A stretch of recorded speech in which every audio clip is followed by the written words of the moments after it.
Hey, so you see, what happened is I was trying for like cosplaying Solid Snake, yeah, but this is a bit, it's very.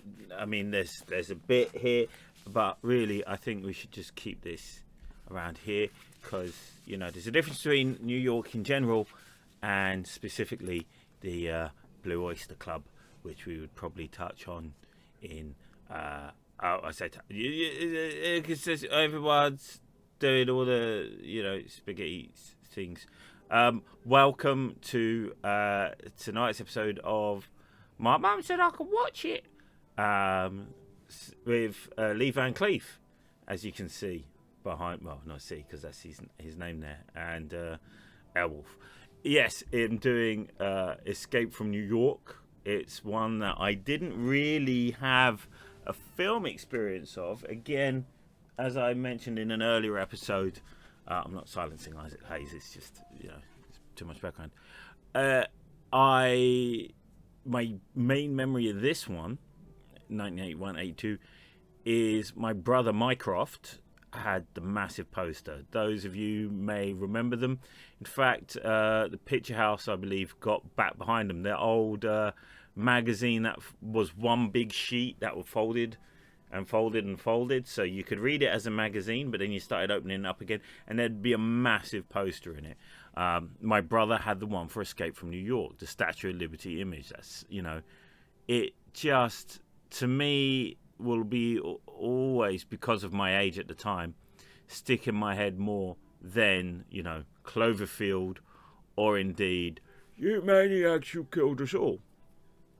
So I've seen this film intermittently over the years as a teen.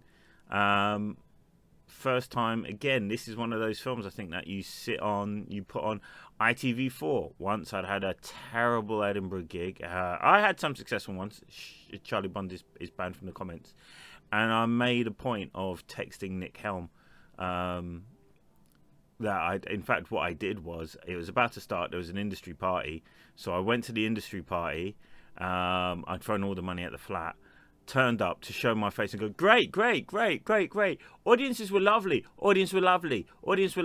How many were there, Rob? They were all lovely. Both of them. Shut up. And then went back and watched the film on ITV 4+1 and then bragged about that to Nick Helm. That's the kind of guy I am. It is a simple premise, so you can dip in and out on one level, right? Guy has got 24 hours to save the president. Where is the president? They're stuck in New York. Well, what's the problem? Well, New York is effectively a prison. It's a heist movie. It's a ransom movie. It's a social commentary movie. As New York itself has now just become one big encampment, it's been taken and attributed so many times. I'm sure that there are more worthwhile, artistically, narratively predecessors. But one take, so that's all you'll get. Batman No Man's Land, Doomsday, my personal favourite, and of course I think it's Outlook. It's Neighbours guy, but it's Escape from New York, but he's escaping in space. It's well played. It is a long film. It's not a kinetic film in any sense, but they're able to create so much suspense in it. This is what I think John Carpenter doesn't get enough of credit for all the effects of The Thing and In the Mouth of Madness, and sort of Precinct 13 is very much in the DNA of this film. He is able to make you worry about what's going to happen to Snake Plissken. In fact, it's probably the best part of 20 minutes or half an hour before Snake turns up. There is a real world building sense as we look at New York. So we're watching all of this stuff behind us. As we watch President Pleasance get thrown out into this world, he's baked in characters. Everyone is a character again. There is no real, even the vagrants. I mean, of course, everyone technically is a vagrant in this New York, but even the bottom feeders are like, I am the president. I've got a character or a wit or a charm, because ultimately, when you are destitute and when you are disillusioned, there is that gallows humor actually comes from what else have you got? What else have you got? I think he nails that perfectly, even down to Cabby. the Schadenfreude of it all. Cabby's throwing out Molotov cocktails to get rid of people as they're chasing Snake. Snake's ability to escape a situation. Women who throw themselves at Snake, really, because they see him as a means to escape. Really early in the beginning, his relationship with Hawk as well just creates such tension. You know, Lee Van Cleef's just an impressive presence anyway. But again, he still comes back to this fact of it's Lee Van Cleef. They don't know each other, but they know of each other to feel that they know each other. You can see it from there to the end. I've got another mission to you. It's fantastic. Tom Atkins is there, and I suspect was very much in a running for Snake Plissken, and is one of those guys who, if there was a second one, would have turned up. Of course, Escape from LA was probably a bit too long in the tooth at that point. I haven't watched it recently. I won't be covered. Animatronic Shark. I mean, I'm not saying it's a bad thing, but you've got suspense, you've got darkness, you've got so much shadow. There's nothing that says more about perfect lighting than the amount of shadow on a screen in these films. For me, I just sat there, popcorn, just waiting for the effects, which are actually very few and far between. It's a street movie. I know now it's more like The Warriors.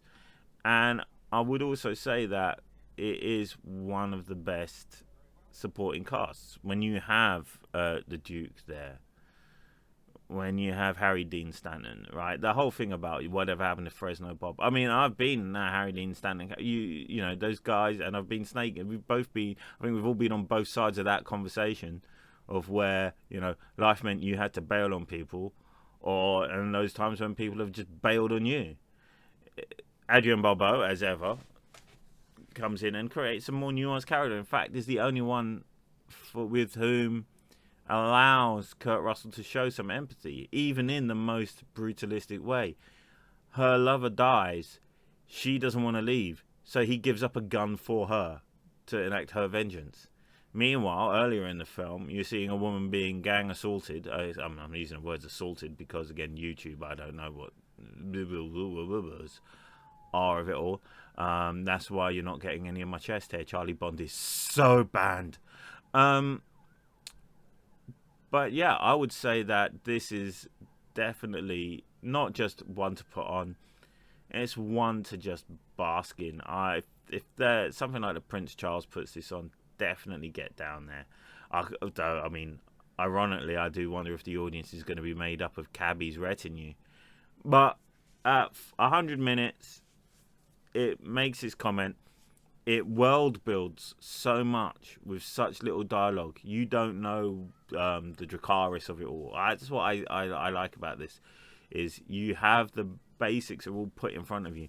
Jamie Lee Curtis's very, very simple exposition is simply about New York. It is simply about New York. It is not a long time ago in a galaxy far away. Frankly, with things going as they've been, could be arguably just emerging from this kind of life to just about to enter it. I myself feel that, as old Jack Burton would say, the check is in the mail. So thanks very much for watching. I do think that you should go and see the film. I would go so far as to say that it's a Prince Charles run. Try and find the time.